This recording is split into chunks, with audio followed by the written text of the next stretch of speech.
December. It's all festive around here, isn't it? We've got lasers. We've got the Christmassy lights. I've got my party jumper on. Yeah, it's nice. You look great. You don't look anything like a drunk auntie at That's the best office look. party. They get to do whatever they like. They get to sing karaoke without a machine. They get to do whatever they like with whomever they like. Anyway, it's wonderful to have you guys all here. Thanks for coming. Yeah, thank you so much for joining us. It's a funny one, this, because it's like this is the first BOOcast post-album BOOcast, So yes. And we missed last one because it was all a bit too hectic, Yeah, as you can funny. imagine. Yeah, we couldn't get it together. We couldn't get it together, man. Thank you for making it this time. And we're all here together again at last. It's very nice. It's lovely. So what's coming up on the show tonight? Oh, we've got a few bits and pieces, don't we? Have we? We've got... Oh, well, we're going to answer some questions first because we had a few questions Yeah. from people during the broadcast that we didn't get to. We've had comments on the album, on tracks and stuff. So yeah, we're going to talk to you about your answers, Fantastic. your questions. Lovely. And then, oh yes, well, the video for Unbecoming premiered last month, and I was going to share how I made it with you, but we didn't do that BOOcast, so I'll share it tonight, the secrets and the Easter egg, which I don't know if anybody spotted it. Nobody's mentioned it. If they did, it's very nerdy and very small. I don't think I've spotted it, actually. But we'll find out tonight, which is something to look forward to. Something else to look forward to is the welcome return of Synth of the Month. Yay! Yes, it's been a long time. And I'll tell you, my gears were really rusty. But hey, we got through it. And we have quite a long Synth of the Month tonight. But hopefully I won't bore you too much. It's a lot to share. Yes, and finally... we're just going to show the music for Unbecoming, the video for Unbecoming. At the end? Yes, Okay. at the end, Well, because we lovely. haven't performed anything for you this month, I'm afraid. It's just been too busy, as it often is in the run-up to Christmas. We did have a try at doing a Christmas song yesterday. Bit of fun. It We was may a bit get of it fun. together. We might get it together, but yeah, no, we didn't want to inflict your ears on the noise that was coming out of the studio yesterday. But anyway, all that and more is coming up on. How do I do this? What's going BOOcast on? 18. BOOcast 18, which starts right now.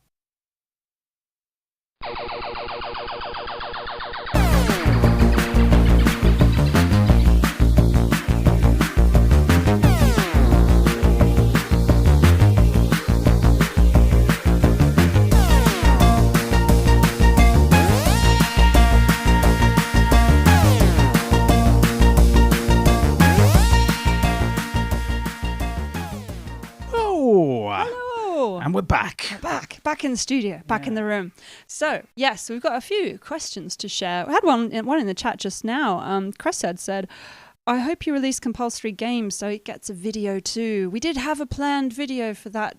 We talked about it on the album launch. We wanted to do a sort of rugby cinematic fight in the mud. And then we realized we couldn't do that without a big team of camera people and a lot of people playing games at school. So then we had another idea. Filming kids is always problematic anyway, for many, many reasons. Yes. Ugh. We had another idea, but we basically just have run out of time to make it.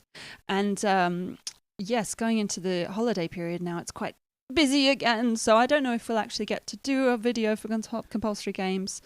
But we'd like to. We did have ideas for it. It depends. We're probably going to start making new music soon. I don't know. See how it goes. Yeah, we need to take a bit of a breather post-album, to be honest. Let's keep running. Keep running. Keep running. Never stop. Keep running until you pass out unconscious. That's my that's motto. That's the spirit of compulsory games. Yes, absolutely.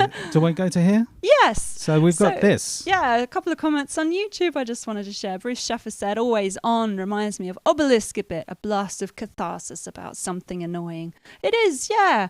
Obelisk was the first angry song I wrote. You were like, what really annoys you? What pisses you off? And I thought about somebody. Did you swear? I did. I said the P word. Feels bad on YouTube. I feel like shouldn't. I'm dressed as the Boo bus conductor this evening, so I'm going to be in charge of the swear quotient tonight. You've had one sweary word. You're not allowed any more. Oh, I better put money in the jar. Yes. So can you say who Obelisk was about? It was about a colleague. No, names. I will not name, but it was just a the kind of colleague who comes up behind you and talks a lot without stopping and without taking any of your hints that maybe you're busy and you don't have time to talk. They just talk, like an obelisk standing there. That's where that one came from. But yeah, Always On was kind of a bit of an angry song as well. So it has that vibe. Okay, there's another one here. What's this? Yeah, this is a really nice comment from Caitlin, who listened to this and really loved the groove, kind of just enjoyed the music, and then came back to listen and process the lyrics. Can I just ask what song that was? This is Always On again. Yeah. Oh, right. This is all about Always On. Okay. Yeah, and made her think about widespread surveillance and about societal expectations and the pressure to dress up. And it was just really nice to hear some feedback that not only was the track enjoyable for Caitlin, but it made her think about the things we were Battery writing operated about. orchestra makes you bop, makes you think, makes you stink. Really nice. It doesn't make you stink. doesn't really make you Actually, stink. it might, I mean, if you're wrapped up properly and you're sweating nicely, let's go for it. Here's another one. Yeah. We talked about PR in the album launch and the process involved in that, and Submit Hub versus Muso Soup, and Ryan just piped in that Submit Hub is almost a scam. Unless you sound like very commercial Radio 1, forget it. And it's true, these services aren't really geared towards anything slightly alternative. I mean, even the alternative is the commercial alternative that they share. I think we're commercial. I'd buy it. Well, I mean, yeah. If commercial means buying things. But I guess commercial, we're not like Katy Perry. I don't know, I'm so out of date.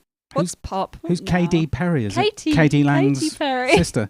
It's funny, isn't it? It's a funny old world. Because I was going to talk about.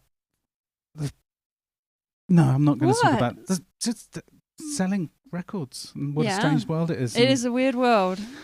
Because I mean, it's funny. You go as far as you can, and then you kind of reach your limit if you're not actually boosted by a machine, which is interesting because we did make it onto the list of something which we're going to talk about later on. Yeah. So well, apropos of this, Bruiser had a really nice comment. Imagine if you had your own boosters on hand that could write their own, not AI-generated reviews. Nudge, nudge. And share these with their social media contacts. It may catch on. Yeah, Thank you, Bruiser. That. Really good idea. No, you've all been fantastic. You've been sharing the hell out of it. And it's really lovely of you. Appreciate it. Thank you. Some beautiful posts of you guys like framing your artwork with synths and lights in the background. It just looks stunning, and it's a joy to see you guys appreciating it and sharing it with other people. So thank you. You are our PR army. Yeah, and there's another message here. Guys, are you crazy? This pause it, come back to us. Pause it, come back to it. Put us in the corner so we can talk. Go back. No, what? So the context with this one is we have put up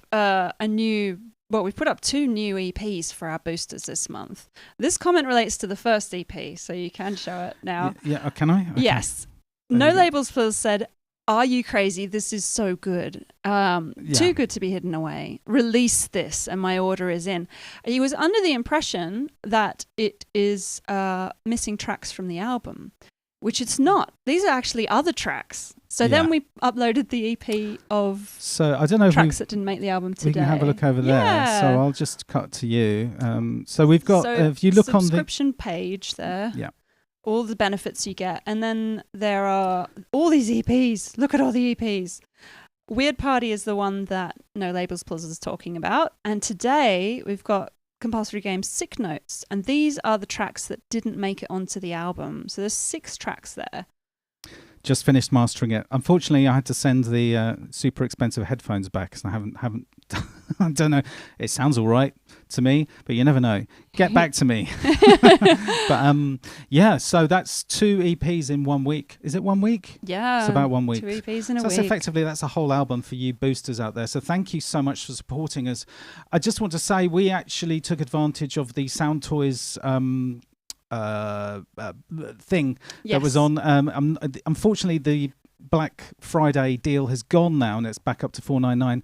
But we did it. We pushed the button. You can still do the upgrade with 50% off. If you have any Sound Toys plugins and you want to get the full suite, you get 50% off with the upgrade. But I just want to say thank you so much because that was entirely your down support to the boosters. that made me pull the trigger on that, because it was it's a good set of stuff, and it's really helping life in general. It's great to have it in the arsenal, so thank you. Yeah, totally. Boosters made it happen. They did. Is that it with the comments? There's one more, actually. We can talk about that last one now. Okay. So before you show it, maybe... Whoa, oh, go it's back. okay. So we mentioned in the last one, Chris put the stems up for We Are Ghosts. It feels like a really long time since we've done this. Yeah, and we I've might be kind a of little bit, forgotten how to do it. What's going on? How does it work? Anyway, we mentioned, Chris put up the stems for We Are Ghosts, and he accidentally sent it to all our Bandcamp followers instead of just the boosters. Reply all. Oh. But it was really cool because we got a few more remixes in than usual. And if you go to our Discord, you can show my thing. There, I've posted a few of the ones that we received. Yes. Cressa posted a really cool one with a really lovely video, actually. Yeah. If I can make that really full nice. Screen. Yeah, we can't hear it though because I haven't got the audio out from you. No, but thanks for that. Want to remix our stuff? We've got loads of stems up for boosters, and the We Are Ghosts stems are available to everybody. In fact, join the Discord. Go up. There's another one there as well. There's there's one from someone else. Yeah, there's from X Key and John Birch. That's right. All of that's free for you to listen to if you join our Discord. So join our Discord. Don't leave it like a pot plant, not watered in the corner of the room, like what I have done. There's some nice gear chat on there. There's lovely stuff. We do listen to this recommendations of bands for Bandcamp Friday and just stuff we think people should listen to. Mm-hmm. But yeah, through the Discord, we had a comment from Christhead that I wanted to talk about because it relates to releasing music and putting anything out there in the world, really. So it doesn't matter how many nice comments you get. If there's one bad comment, it just tears the house down into self-doubt and despair. And oh my God, Chris said it's so true. In the process of doing PR, you get a lot of feedback, and a lot of it's not very nice. And no matter how silly it is or how unfounded it may even be, or how wrong they are. Yeah, that's what I mean. Well, the bad ones always stick in your mind, and it's very hard. So I would just say, you're not alone. And remember, some people are out. Well, there are a lot of people out there writing on the internet that want things to be a certain way and are very disappointed when it's not the way they expect. It's a really funny ththing how we, as human beings, we tend to focus more on negative feedback than positive feedback. Yeah, I wonder if that's a survival thing. Yeah, maybe. I don't know. And there's always, there is good negative feedback as well, because it can guide you, but there is some negative feedback that isn't entirely helpful. I just wanted to say it's not easy. I would say it was great sharing the PR process with you guys last month or the month before, because being able to laugh at it takes a lot of the sting out of it, because you can kind of put it in broader context and it doesn't seem so big or so important. So yeah, we feel your pain on that unsolicited feedback. Yeah, what's the best feedback we ever had? Oh yes, you should wear bedhead, do bedhead, and be a bit more like Nina Nagan. I think we've said that one before. We have said it before. It's so funny, and we had lots of comments. Dress more slutty was the other one. Slutty. And what was it? Yeah, someone just replied, "Oh, Nina Nagan's going to be so pissed." Yeah, we've all been there. It's amusing when people do that. So just looking at your comments. Thanks for joining the comments there. Thanks, Wagyu, again for moderating, keeping the lonely ladies Thank you. away. And thank you for all the likes and the boosts that it gives our stream and stuff. That's really lovely. Maybe we'll share a little bit about the making of Unbecoming. This video was quite a journey for me. It took a long time, so let's dive in. When is it ever not quite a journey? Wow. Are we ready? I'm ready. Are we sitting comfortably? Then we'll begin. For me, Unbecoming always felt like walking through a desert. A feeling of being in limbo, stuck between one place and another, with no idea of when it will end. A place that requires a kind of catharsis to escape from. As we finished recording vocals in early May, I had an idea for the video of me walking in a loop with a parallax desert scene from dawn till dusk behind me. A sort of ambient video. Very soon after I had this idea, I discovered that Titmouse had created this amazing 4-hour ambient ad for Nissan with a similar approach. I immediately gathered photo reference, promptly falling in love with the Sonoran Desert in the process, and started constructing the scene in After Effects. I shared my progress with Chris, and he pointed out that we'd done a lot of 2.5D videos in After Effects before, and it might be a bit more interesting and effective if I created it in 3D. So I took the opportunity to learn Blender. I took the Blender Launchpad course at CG Boost, and it conveniently happened to be set in a desert, so I was able to reuse some of the environment assets I created in the video. The course involved modeling a car, so I chose to model a 47 Chevy 3100 pickup, like the one seen derelict in the film Paris, Texas. That film and Harry Dean Stanton's character's journey feels very resonant with this song for me. A man in purgatory, compelled to walk through the desert without knowing why. Once I got through the course and could maneuver in Blender, I started building the animation again, first by putting flat planes of artwork in as I had in After Effects. At first they were just reference photos, but eventually I painted all these background elements in Photoshop. I was very inspired by the stylized western landscapes of painter Brett Allen Johnson and the painterly textures and atmospheric light in the work of illustrator Robert Watts. I referred to these artists' work throughout the process of painting my assets. While painting, I saw some cool videos showing what grease pencil could do, and figured it would be great to be able to add hand-drawn elements within Blender, so I took another course, this time in grease pencil. Thus tooled up, I began modeling the landscape. I started in 3D, reusing some of the assets I'd built in the Launchpad course. I made the branches of the creosote bushes by drawing grease pencil lines, then converting them to a mesh and extruding. The objects are distributed on the ground plane mesh using a particle system. I used weight paint mode to choose where each object appears in the landscape. The grease pencil objects worked really well for creating the spindly ocotillo plants, but when I tried to add them to my particle system, it nearly broke Blender, and I discovered that Blender's particle system can't use grease pencil objects. So I tried placing them around the landscape individually, but then found that they always rendered on top of everything, even when in the background. I couldn't solve this issue, so I just switched back to drawing elements in Photoshop and importing them as planes in Blender. The scene got heavy quickly with the complex and large particle system I was using, even on my M1 Max MacBook Pro, so I ended up removing most of the 3D elements, like the creosote, and using flat planes of 2D art instead. In the particle system, I also lowered the emission number and used child particles instead, which are less processor intensive. I pulled in some 3D elements from Sketchfab, a great site where you can find loads of 3D models, including free ones. I absolutely love this abandoned gas station. It was exactly what I was after. Then I added a sunlight and animated the environment properties, including some volumetric fog to simulate the transition of sunrise to sunset. I added some ambient occlusion, bounce light, around the gas station too. I rendered the background with volumetric effects and without, so I could use one as a matte and put an animated, painted sky in the background in After Effects. The rendering took forever. There were just 2 shots, but I needed both day and night versions, split into 2 layers with 2 passes, one for the matte, for tweaking in After Effects.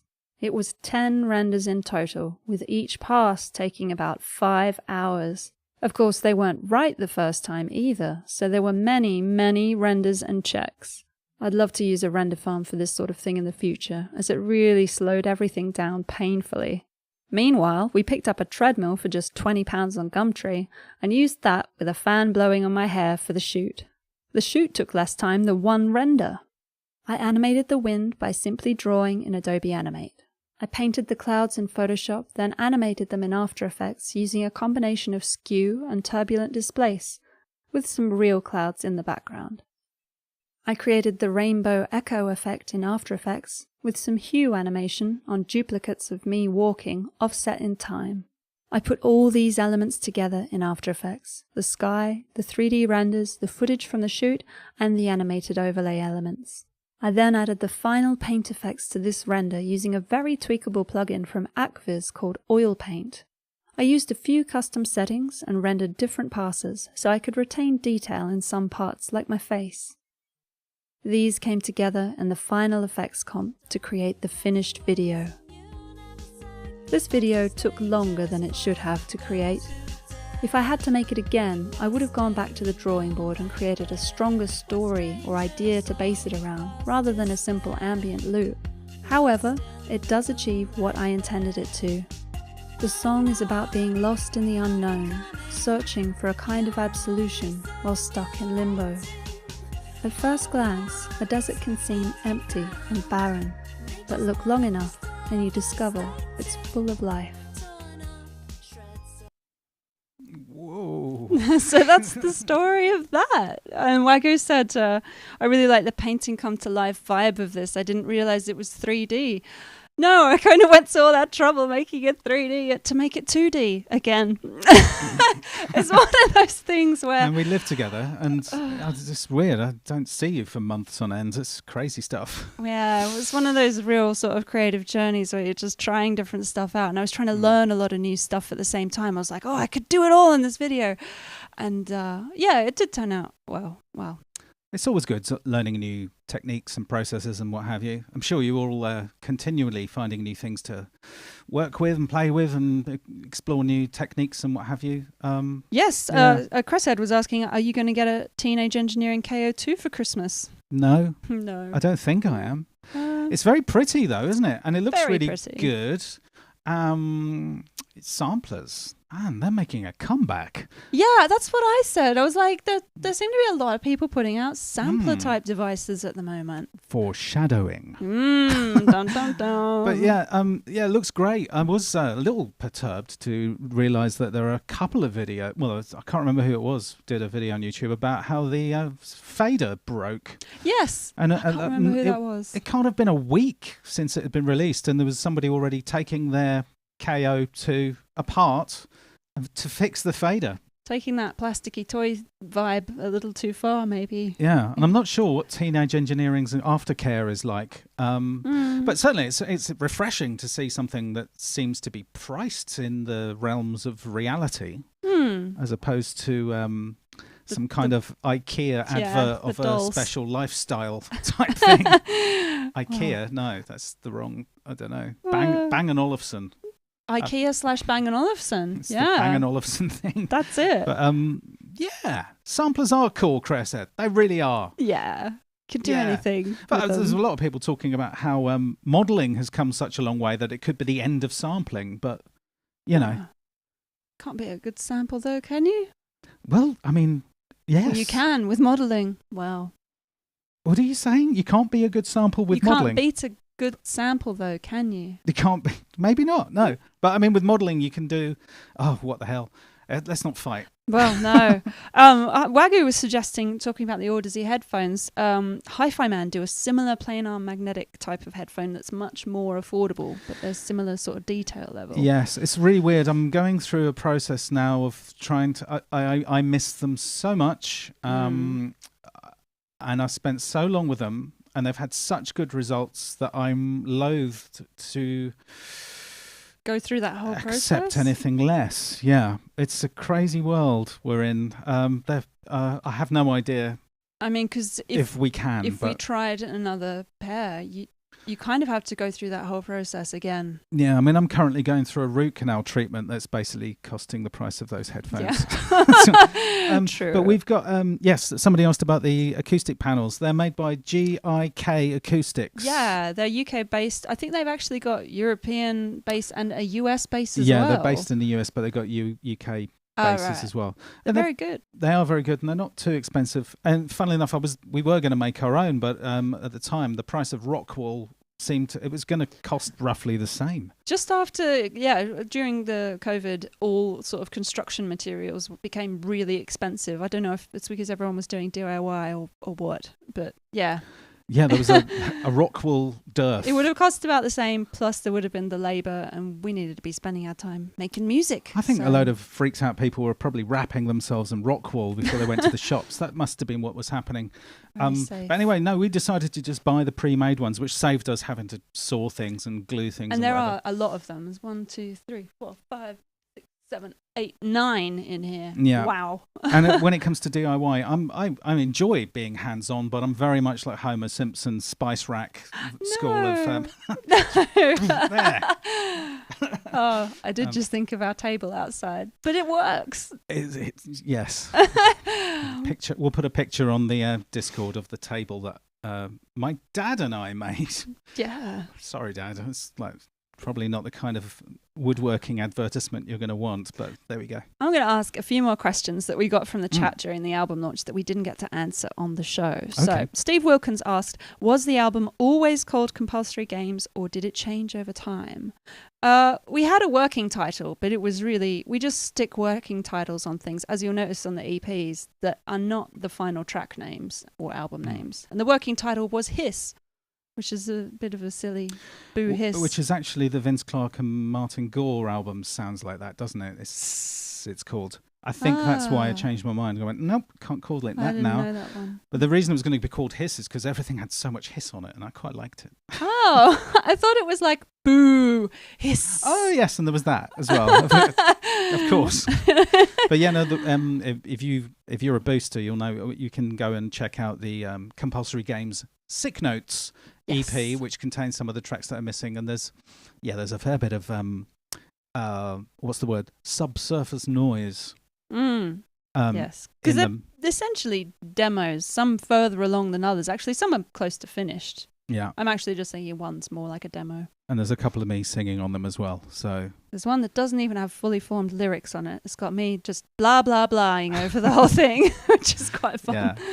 Which is how we come up with lyrics sometimes, just let it come out. Yeah. Oh, actually, there's one that always makes us laugh on the Weird Party EP, where at a random moment I just go, bananas! And, check that one out. I think we should use that. That's a hook, man. That's the 2 EPs in a week. Sonar Freak asked, do the sleeve notes give any insight into the meaning of the artwork? Not really. Only what you take from it visually. If you want further meaning, probably watch the album launch party. I think we talk about it a bit there. But basically, I meditated on each track. When I say meditated, I mean thought about it. I didn't go transcendental or anything. Well, the back to the Sick Notes EP, the free to you boosters, or rather as a bonus for being a supporter of us on Bandcamp. There is a track called Jackdaw. Shall I go to that? Yeah, it's Jackdaw. Oh, there's that different artwork that didn't make it on the album either. But there's a track called Jackdaw, and that's basically I assume was part of the inspiration behind the final artwork. It was not. I created that image while listening to the track on that EP called "This Is Not the End," which didn't make it onto the album. So the cover art comes from a track that didn't even make it on the album. But that Jackdaw image that we've used for the Sick Notes EP is related to the Jackdaw song. So there. And that song, I mean, for those who get to listen to it, is about a true story. Yes, it's actually mentioned. If you do get the EP, have a look, because there is information. I've wrote a little paragraph. Oh, look, it says info. I've decided to make these a little bit more special because they were just the same cover. I think we're going to go back and update them and give them their own artwork for each thing, and a little paragraph about each track might be nice. Yeah, if you didn't know that was there, and I didn't, click on info next to the track. I will just show you where it is. See, normally it has lyrics. But you just click on info instead, and you'll give you a little blurb. A little tiny bit of blurb. Cool. But that blurb doesn't include the true story. Well, about the Jackdaw. No, I didn't want to tell the true story because it's a bit horrible. No, it ends well, though. I don't want people to hate our cat. Cats are cats, man. They don't mind. Go on, tell the story. Nixie came in through the cat flap, our Norwegian forest cat, Nixie, through the cat flap one day. She's basically wild. And remember, we are big fans of the corvids. We love crows. They are very smart birds. They live to about 40. They partner for life. They're very smart. They can remember where anything is. God, you're not making this any better. A jackdaw in, but it was not dead. It was alive, and it was shocked out of its mind. It was unharmed. It was totally unharmed. She brought it in, we grabbed her, and she let it go. And it basically flew up on a shelf, sat there, looking around like, what the hell am I doing in this house?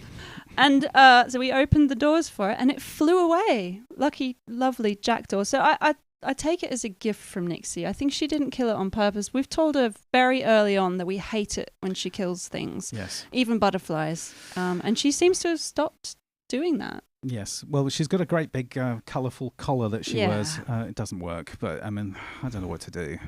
The jackdaw was fine. It's a happy ending. Yeah. I hope Bill Oddie's not watching. Actually, I really hope Bill Oddie isn't watching. Why? It doesn't matter. Okay. AW was going to ask how are you finding the Keystep Pro? Oh, it's great. I'll show you. Ooh. I found it here. Yes. I've had it for about 2 years. It's amazing. It's great. Maybe. 3 years. Yeah. And yeah, it's wonderful. It's a great thing. Speaking of gadgets, I got this. And I bought this today because I saw a lot of reviews about this thing, and I thought that could be useful.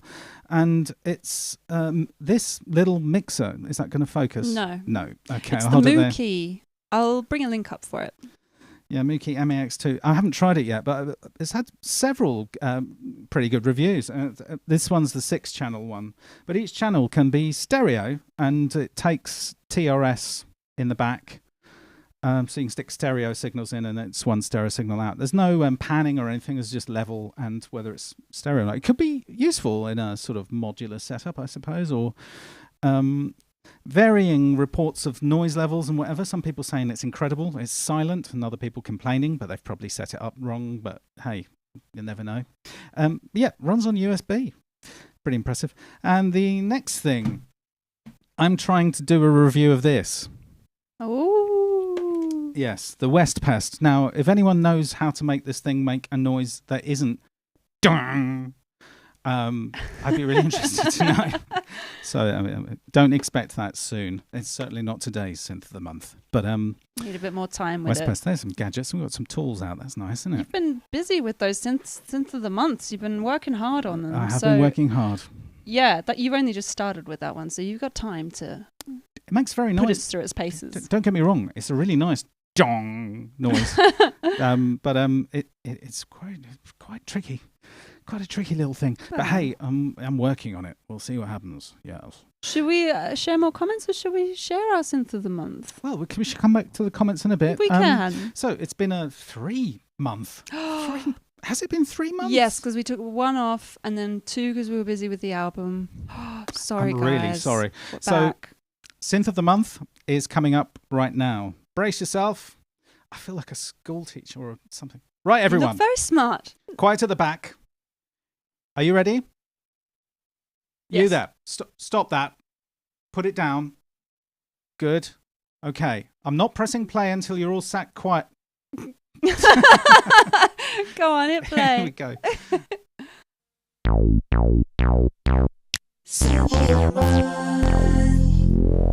The BOOcast Synth of the Month is... It's not a synth. The BOOcast Synth of the Month is... the 1010 Music nanobox Tangerine.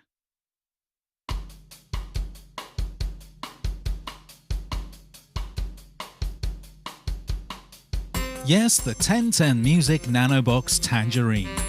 While its name may be quite a mouthful, this fruity little orange rectangle you could easily lose behind your fruit bowl joins the rest of the nanobox range, bringing high-quality sampling to the party. Boasting 48 kHz 24-bit stereo sampling with fully editable start, loop and endpoints, audio slicing, sequencing and time-stretching capabilities, this juicy little baby can play just about anything you throw at it. With 24-voice polyphony, up to 576 samples per preset, which can be up to 4 GB in size, streaming direct from SD card. Tangerine can clip launch, load multiple polyphonic sampled instruments, each receiving on different MIDI channels, and can perform automatic multi-sampling with up to 16 layers of velocity per note. At £400, it's quite a lot of wonga for such a small box. But, as you'll see, it's pretty amazing the amount of power that is crammed inside this little Tangerine. So this is the 1010 Music nanobox Tangerine. It's a tiny sampler. Now, I did a 5 minutes with for Sonic State with this a little while ago, and one of the negative comments that came up were, it's so small it can't possibly be easy to use. It looks horrible to use. It's actually remarkably easy to use. If you press and hold the home button, you get the teleporter, which it's like a tube map, which, like all the other 1010 Music Nano boxes, it takes you to all the important places you want to go. Like, for example, if you want to go to the reverb section, you can get straight there.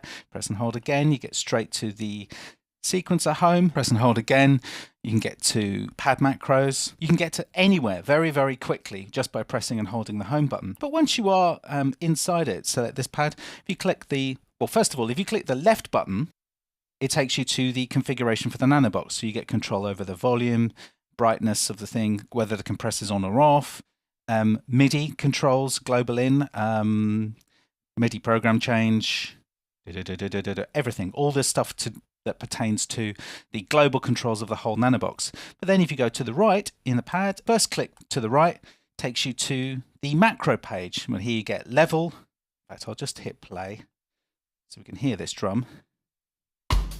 So you get level first. So there you go. Simple. Pitch.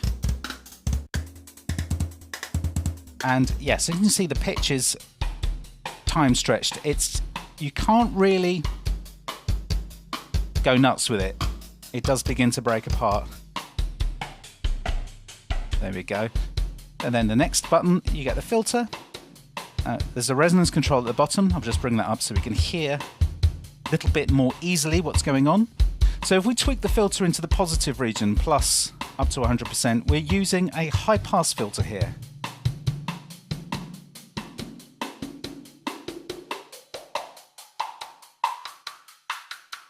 And if we go into negatives, it's a low pass filter. So we've got access to two types of filter here. So yeah, what I would say is, although it's small and there are few controls, 4 buttons, 2 knobs and a small screen, it's remarkably simple to get around. All of our sounds and everything, sequences, edits, everything we do are held in the presets. We get to our presets by clicking on the preset name, and then we have a list and we can scroll through them. Tangerine comes with a whole bunch of presets. Some of them are, just to demonstrate what you can do. Okay, there we are, mini fifth. I'm going to load this. And there it is, it's loaded. So another one of the complaints about the Nanobox is it is a little bit pricey, and I can't disagree there. I mean, £400 for a very small box does seem a little bit steep. And alongside that complaint comes the assumption that this must be a Raspberry Pi in a box with a touchscreen. What 1010 Music have said about the reasoning behind the price of this thing is that it has very high quality A to Ds and D to As. So we've got really good sound quality coming out. And you may not come across on YouTube, but I'm going to... So this is a sample of a mini Moog. And the first time I played this sample through the 1010 Nanobox, I just want to impress upon you, it sounded exactly like I'd plugged my headphones into the back of my mini Moog. It has a certain amount of authority behind the sound. And again, okay, it's not a synth, but we can do some things to this sound. So let's go to the right, takes us into the macro page. Now here we have the filter.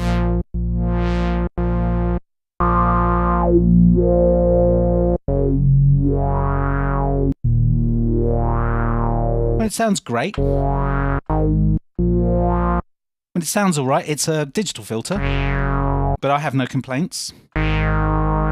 If we go into this configuration button, we can go down to filter here. And if you see, there are 3 boxes here. Now, every time you get these 3 boxes, if you click right, it's a modulation slot. So you can select modulation sources for that feature. So in the filter, we've got 3 boxes not being used yet. So let's go to source and we'll choose mod wheel.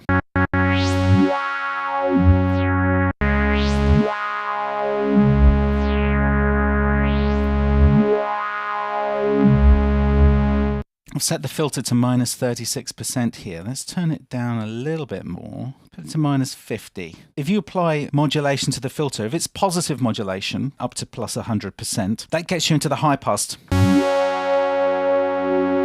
And if you apply negative modulation, i.e. down to minus 100%, it's low pass. So what I've done here is I've actually put the filter at -50 and I've given the amount as +100. So we're crossing through the 0 amount. We got low pass and high pass there.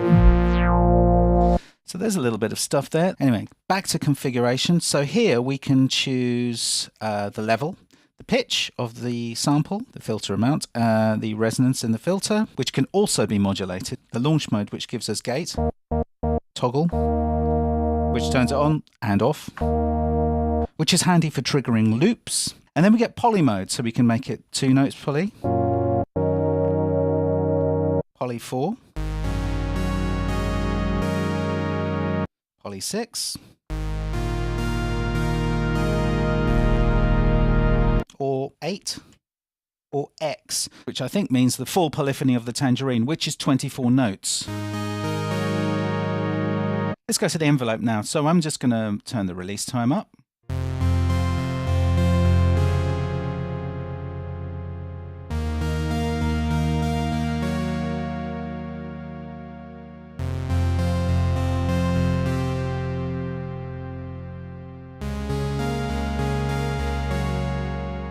So I'm going to just do something here which adds a little bit of pleasant randomness to it. So we go random waveform, rate 0, depth 100, beat sync, restart on. And that should re-trigger with each note play.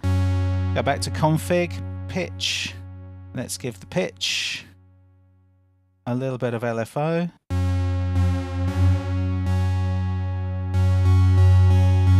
So it's a little bit like the slop control on the sequential instruments or the vintage knob on a lot of synths.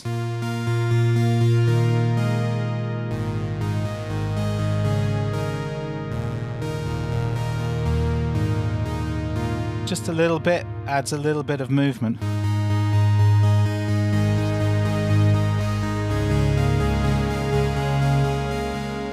Oh, look, we've got modulation slots on the envelope stages, so attack, decay and release can be modulated by something. Let's modulate attack time, yes, with velocity. Let's go up 100. So now when I play the key softly, we get a soft attack, and when I play it hard, we get a quick attack.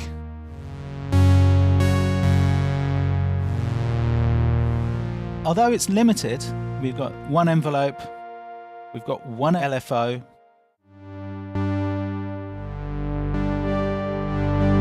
Hope you can hear that it is possible to do a little bit of fiddling with your sound, and actually with more organic sounds you can get more interesting stuff. This obviously is a sampled synth, so...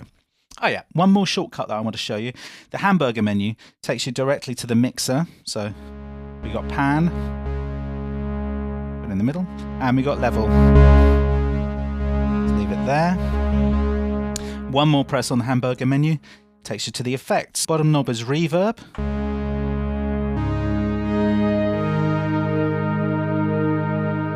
And the top knob is delay.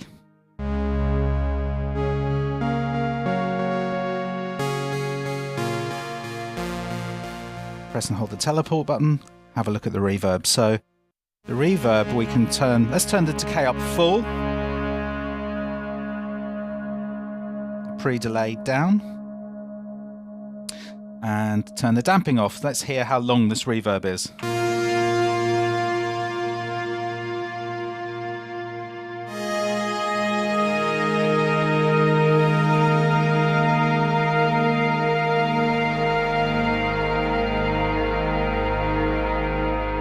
And the delay, feedback set to 40%. Let's turn the ping pong off.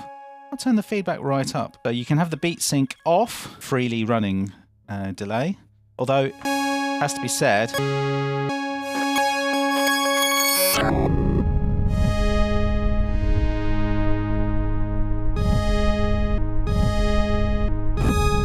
as you can hear, it doesn't smoothly transition from one speed to another, which is a shame, but there we go.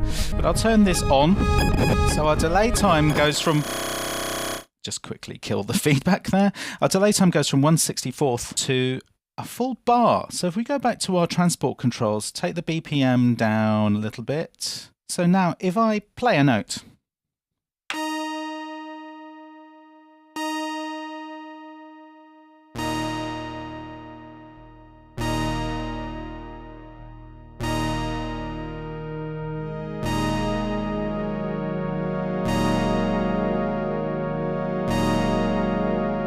basically functions as a looper.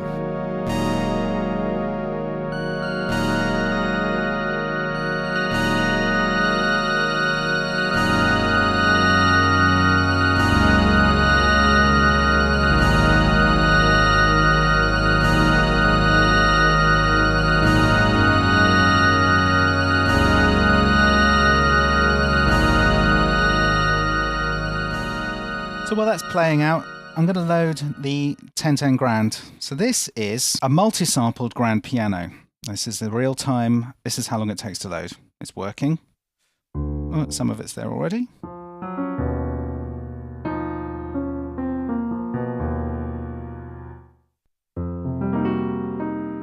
Okay, just to show you, this is a volume knob when you're in the main pad screen, and that just selects your pad.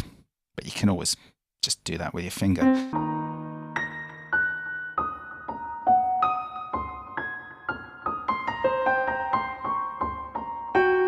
So as you can hear, it's pretty nice, multi-sample.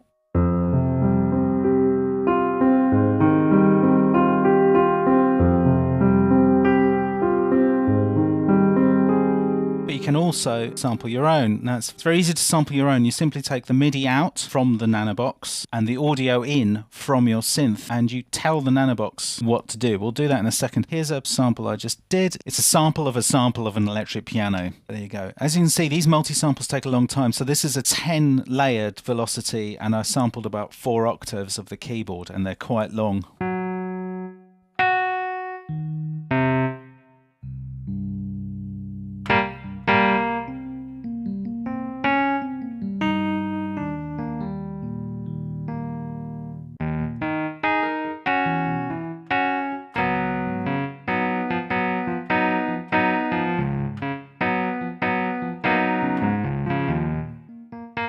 As you can hear, it's not bad. The great thing about it is it does it automatically. You don't even have to think. You just tell it what you want and then it does it. And we'll do that in a second. So we've got multi-samples. So to sample something, I've just set up the Bass Station 2 here. I'm going to make a new preset. We go to Presets, then hit File, and hit New, and then we can give it a name. Boo! Enter. Select this. And then we go to the right, and it's ready to record. So here in the record page, we've got record input, where we can choose whether we want to make a stereo sample, left and right, or we can make it just the left or just the right, or we can resample what's already coming out of the nanobox. We'll do that later. So we'll just make this a mono sample. I'm going to adjust the gain. Length, custom. We can set the length of the sample to run in time with what's playing in the sequencer. So we can have it custom, which means it'll just stop when we want it to. Or we can make it run for 1/4 of a bar, 1/2 a bar, 1 bar, 2 bars, 4 bars, 8 bars, 16. Oh my God, it goes all the way up to 128 bars. So you can make a completely huge, humongously long sample, which will run in time with what's playing in the background. So for example, if I had a drum loop playing, I could play a 128 bar piece on the Bass Station, and it would capture it, and then it would go into one of those pads. I think we're ready. Let's go record. So now it should be ready to go. I'll hit C. That should be enough.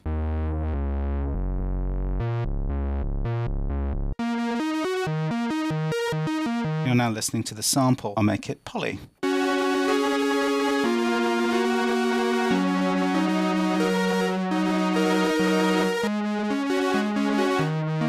Go back to the envelope and give it some release time.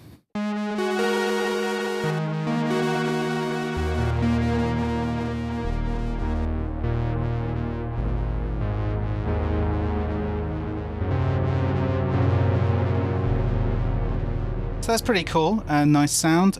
This is one sample, however. So if I go into here, make a new recording, I'm going to do everything I did before. If we hit this 1x button, we get MX. That's multi-sample we're going to get. What we can tell the nanobox to do now is to play the notes automatically from the Bass Station, sample them as they come in, and we'll get a different note for each individual key. I've got a sound here. Not a great sound, but hopefully it'll demonstrate.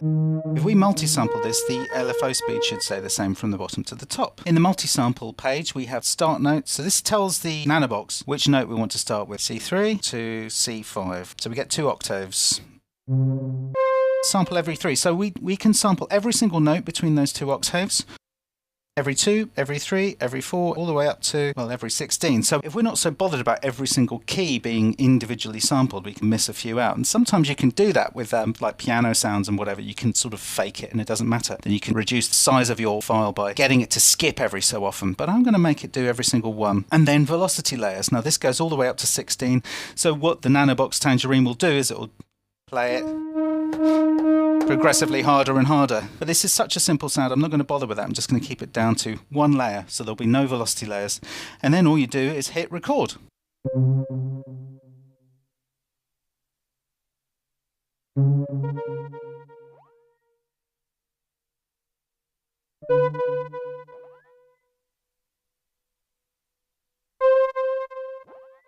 So it's done it. So there's our sound, and now it's polyphonic.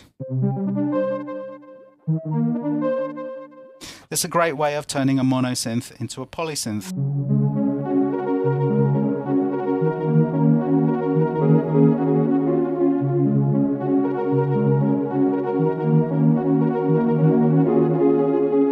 So that's really good in itself, but if you think about it, there are so many things you could do here. So I'm going to multi-sample this. And now it's going to sample each of these sounds. Each of our presets as we make it comes with a sequence built in along with all our samples, our loops and clips and everything. So if I go into the sequence, we'll record. Yeah, okay.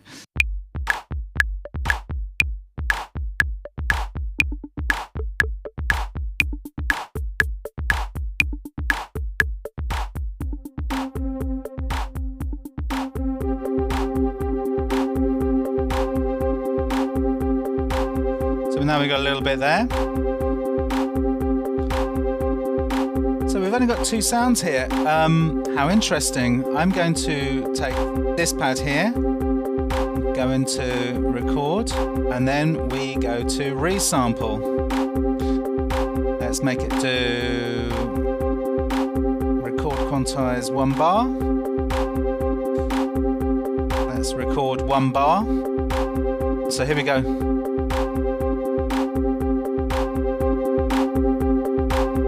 I'll just stop the sequence. So now we have both of those copied onto here. So we can use that as a clip now. By doing that, you can effectively turn this thing into a looper. You could literally do multi-samples on each of these of different synths, get them all receiving on different MIDI channels, get some kind of MIDI merge box, and then you could have several different instruments all plugging into this and playing their individual, separate, polyphonically multi-sampled, up to 16 layers of velocity instruments. All from this one little box. That's quite impressive. And also, if you don't mind spending the time, what you could also do is, with each of those 16 velocity layers, you could put a different sound on it. You could put a different attack time or a completely different sound. Every time you press the key, you get a different noise out of one of 16, depending on how hard you hit it. I mean, that's pretty impressive. Anyway, that's the sampling. So, yeah.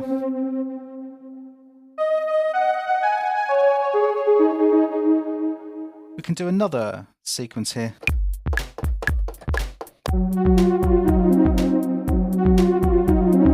We've got this all set up, ready to do 1 bar.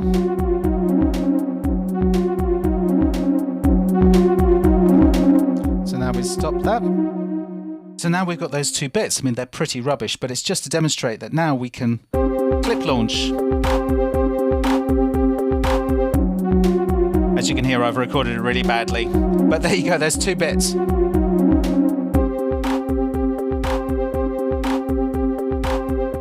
Remember, these clips can be very, very, very long indeed. So you could have an entire song with the various bits of the structure going together. It's a bit annoying though, isn't it, with these little pads? Time to pull out a slightly more appropriate controller. So here's the MPK Mini Plus. It's got keys and it's got pads. It's also got pitch bend and a mod wheel. Lots of controls that you can assign. A joystick for some reason, but it seemed ideal for the nanobox. I've dropped the Moog 5th sample onto here. And now we've got just 2 pads with the 2 clips. So we'll start one. and we can very easily just play along on top. And then...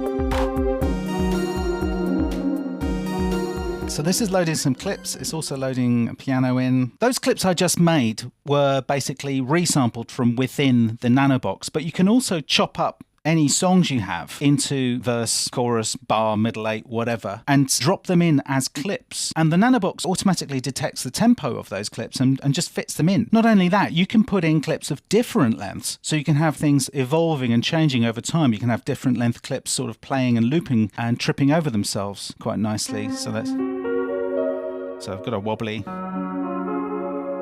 So this is the 1010 Grand.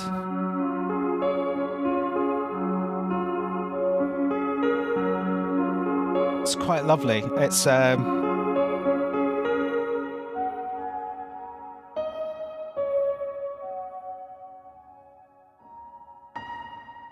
yeah, I've got velocity attached to the attack time.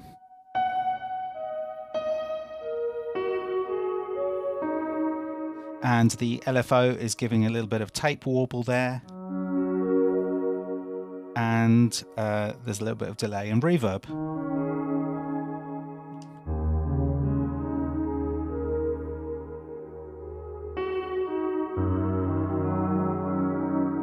Quite beautiful. But I've also dropped in an old song of ours. I'll hit play. So these are all literally lifted off the computer in clip form. You can tell it whether you want it to be a clip, a sample, a slice, or whatever you like. Now slicing is interesting because if we go into slice, it analyzes the whole clip and you can basically move along the waveform and split it wherever you like. Better still, let's choose the drum part. So we're going to slicer, we go forward, you can select the 3 buttons and we can go scan and it'll automatically slice it according to where the beats are. In the position button now, which works with slices, we can tell it what to do with those slices. So we can do a slice sequence, go forward. So you can hear what it's done there. The 1010 nanobox Tangerine, and my God, what a long mouthful that is of a name, and what a tiny little orange piece of plastic it signifies. However, I think it's rather good. Now, it is quite expensive, so that was by no means a comprehensive overview. As I say, as far as I can tell, the manual hasn't been published yet, so I'm still going off very scant notes, but...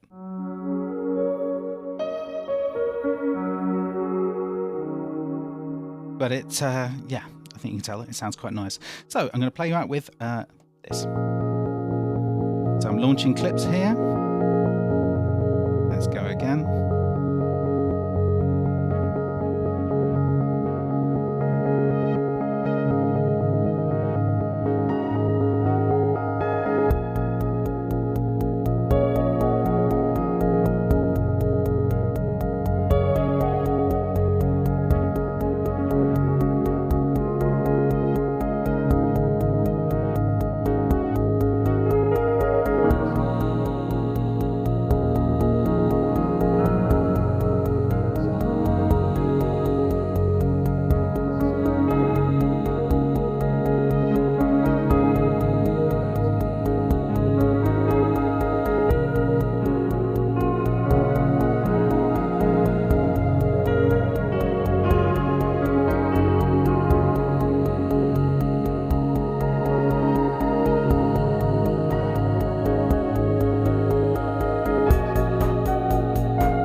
go.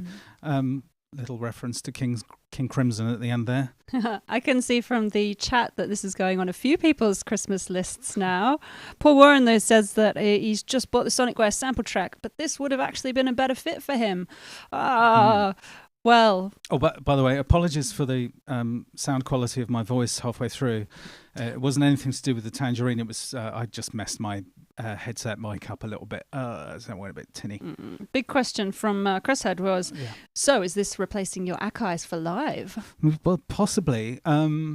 Yeah, possibly. It seems to fit the bill. We'll have to test it out. See, when I want to do anything stereo on the Ackeyes, triggering stereo things, I have to drop them down to 32K, and all the stems that I use have to be mono because there just isn't enough space. So this thing, you saw in the clip, it's got 64 meg of RAM for firing off samples, but it will also stream directly from the SD card up to 4 gigabyte stuff. So it's huge, and it's 48K, 24 bits is its standard sampling rate. So it really does sound very good. I didn't go as far as I should have done with the sound design there, because you can go quite a long way in, and it just sounds lush. I just really like the way it sounds. And again, it's small, it's tiny, it's orange, but it really is very easy to use. It's good you say that, because the size of your thumb compared to the knob seems so enormous. My thumb really is that big. But the way you show it, it does seem actually really cleverly laid out to be simple to interact with. I mean, I've only had it in the house for a couple of weeks really, and it's fairly simple. And all the nanobox, they all have roughly the same sort of topology. So I mean, they have exactly the same box. Something that would be interesting to do is to slip the operating system from another one into a different one. I wonder what would happen. It'd probably blow up. I don't know. But yeah, it's very like it's a bit like one of the bigger boxes that they do, but it's actually got more sampling memory. Up to 500 and something samples per project can be in there at once. Like a sort of, for me at least, a slightly more accessible MPC Live, because it doesn't feel like I have to learn a deep system. I got to grips with it in that video, in fact. So. Are you starting a fight with the Ackeye people? You are, aren't you? No, I didn't mean to do that. AD Vision says that it's a bit overbooked for him, but he just uses Koala, which is an app on the iPad for one-shots. Yeah. So that's good if you only need one-shots. Yes. An iPad could be useful. Yes. Yes, indeed. Anyway, thank you very much for watching that. That was Synth of the Month. Back again. Back from the dead. Yes. And there's going to be another one next month. Yay! And if you have any suggestions for anything you'd like me to, demonstrate really badly, just give us a shout. Yeah. And I'll ruin your beloved synth for you. We had other questions. Oh, did Chris we? Had was wanting to know if we're going to Cable Fest next year. I haven't heard of Cable Fest. What the hell is Cable Fest? Where is it? What is it? Sounds amazing. Is it in the UK? If it's in the UK, possibly. Oh, man. God, imagine the cables they've got at Cable Fest. I like that there's... Oh, my God. What? The arguments about the ways to wrap cables. Oh, no, please. Maybe they'll have cable wrapping competitions. I think Simon's in the chat. Hi, Simon. Hi, Simon. Yeah. Yes, but I think it's the Black Box is the big brother of the Tangerine. I'm not sure. I'll have to go back and check. But yes. Cables. Cables. We love cables. We only mentioned Simon because he's a master cable wrapper, and Chris can be a bit lax with the cable wrapping. With cables. Yeah.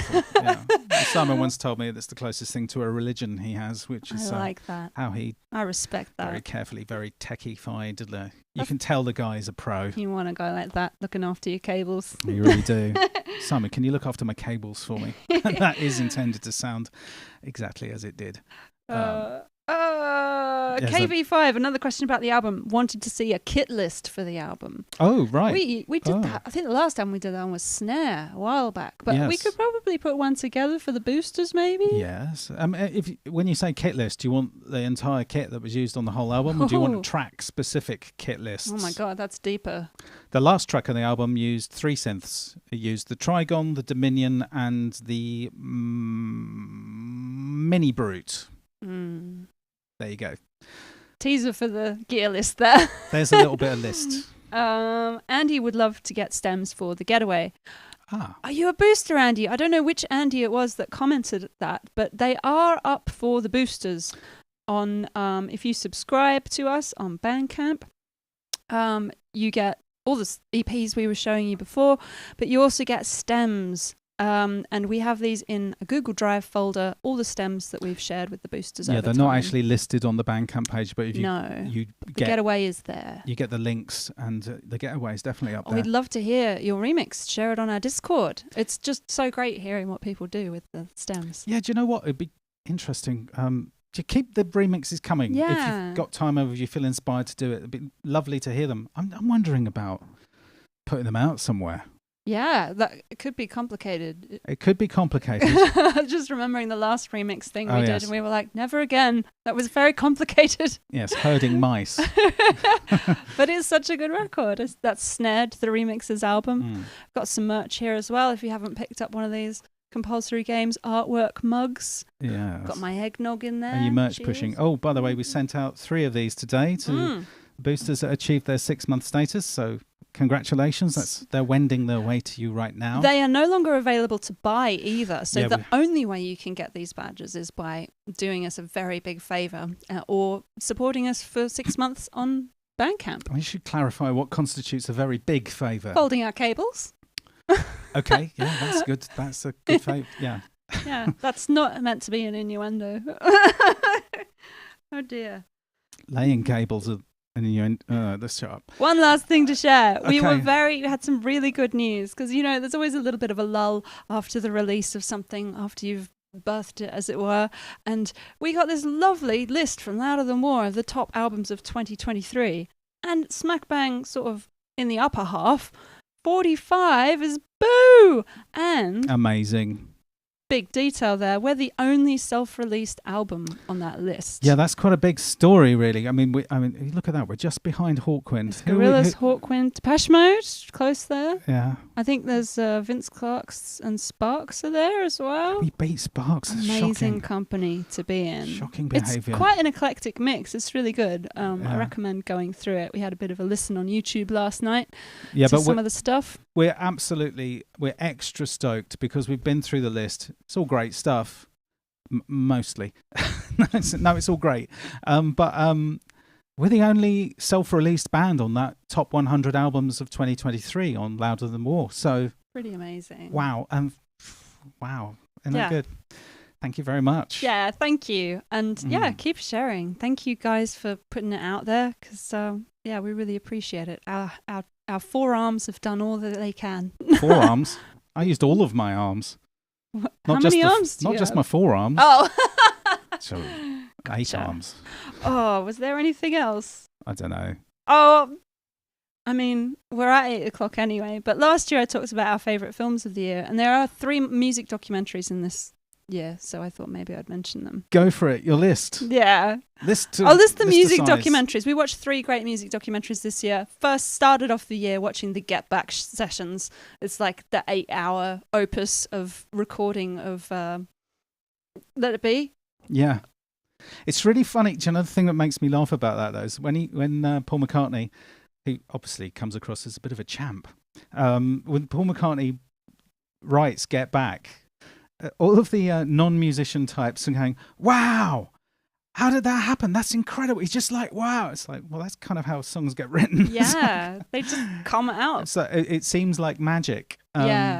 which is great, which is obviously why we're all musicians. We want everyone to think we're magicians. It's still godlike. Beautiful to watch, though. And just, it's almost like Trogs tape levels of difficulty between the band and the dynamics of it all. There's a brilliant one in the third episode where they've got a hidden microphone in a flower pot where John and Paul are talking about how to deal with poor George who's left the band. Oh, it's just... The music's great, the story's great, and as musicians, you'll all empathise with the process.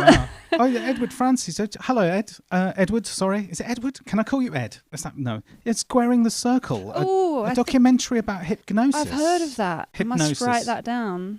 That's a famous, amazing art house that did loads of album covers. I'm Yes, assuming it's the but same now- Hypnosis. What? Now, Hypnosis are one of the largest owners of songs, and Are I believe they? they floated on the stock market recently, Oh, and dear. they've had a tremendous tumble because the song market is bottoming out as overhyped markets do. So yeah, from album covers to song rights. Anyway, I'd like to see that So documentary. it sounds more like marketing to me rather than songs. Yeah. It's money world. Wow, Um, terrifying. What's the other documentaries? 2 other documentaries. In the Court of the Crimson King. Oh, yes. The King Crimson documentary. Very good. I mean, love a bit of King Crimson and Robert Fripp and Adrian Belew. And there's interviews with all of them. It's great. Oh, sorry, Edward. It's just said it's Anton Corbijn. Are you saying that he directed Squaring the Circle? Oh, We're going to have to put even that on better. our list. Let's write that down. I Like want a to bit check of that Anton out. Corbijn as well. And the last documentary we only just watched this month, Delia, The Myths and the Legendary Tapes. Yeah, we're a bit late to the party on that one, but we watched it. It's on iPlayer, I think. Yeah, we watched it in Scotland. What a fantastic film. Yeah, it's beautifully done, sort of like a play. And Cozy Fanny Tutti from Throbbing Gristle kind of weaves a narrative with sound and recordings through Delia's life. It's really well done. Yeah, it's wonderful. And you've probably all seen that already, but we're new to that one. What a fantastic film. I've got 4 5-star films. Okay. Okay. Watch with Boo. 3 of them are Thomas Vinterberg films because I'd never seen any of them before. Oh, really? Have you? No, we watched Druk, Another Round, which is about 4 teachers who experiment with drinking every day, basically. Yeah, and Chris had talking about drinking, what was it, rum at school. Yeah. It should really This is the resonate. film for you. It's actually really beautiful. It's touching and just like life. It's all mixed up and brilliant. And so that led us on a Vinterberg dive as we saw Festen. I'd never seen Festen. The Celebration, famous, launched the Dogma film movement of 1998. Astonishing film. Amazing. A friend of mine was in the play version of it. Oh, wow. But Yeah. that was intense. Yeah. It's good. Yeah, family dramas, secrets coming out at a big reunion. Stop. Good. Stop there. And Jagten, The Hunt. Oh, yeah. Basically, I don't want to spoil Festen. We've all gone a for bit anyone who Danish, hasn't haven't seen we? it. Well, this is all Thomas Vinterberg. Yeah. all right. But a neighbour approached Thomas Vinterberg after they saw Festen and said, you need to tell the other side of this story. And Jagten is that. It's about a man who gets falsely accused of Yeah.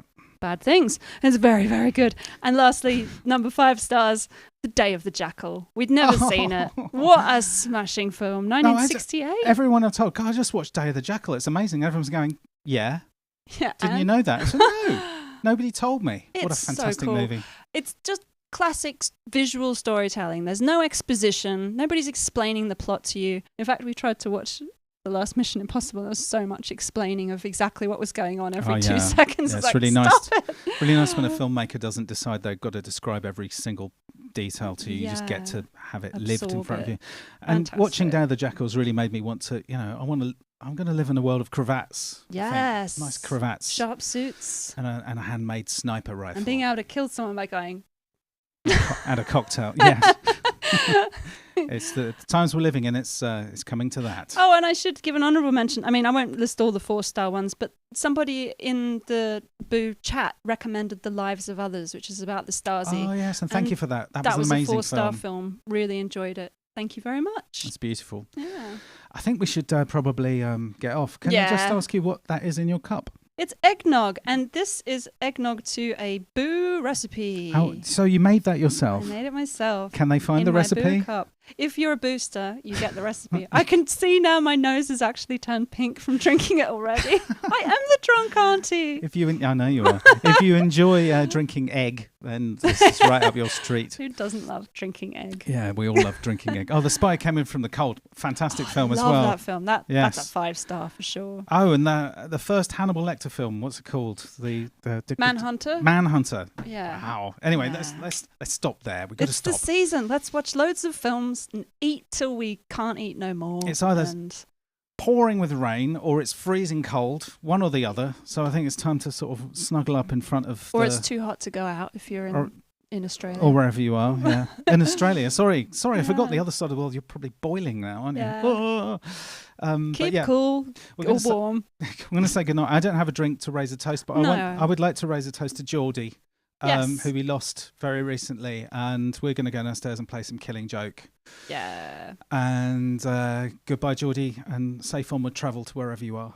Yes, thank you. Very sad loss. But yes, we'll end on a happy note. The video for Unbecoming? Okay. Let's share it. A wistful note. Yeah, wistful note. Thank you, guys. We look forward to seeing you again in January. We're not going to be here on New Year's Day because it's New Year's Day. We'll be here on the 8th. Are we not? No. Oh, no, we can't. Do you think?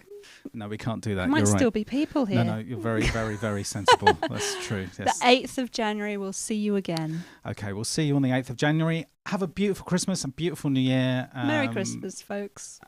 Have a safe and lovely time. Yes. With lots of love and lots of eggnog. Maybe not so much eggnog. And yeah, good night. Good night. And may your God go with you. Well said. Who was that? Dave Allen. Thank you. Good night.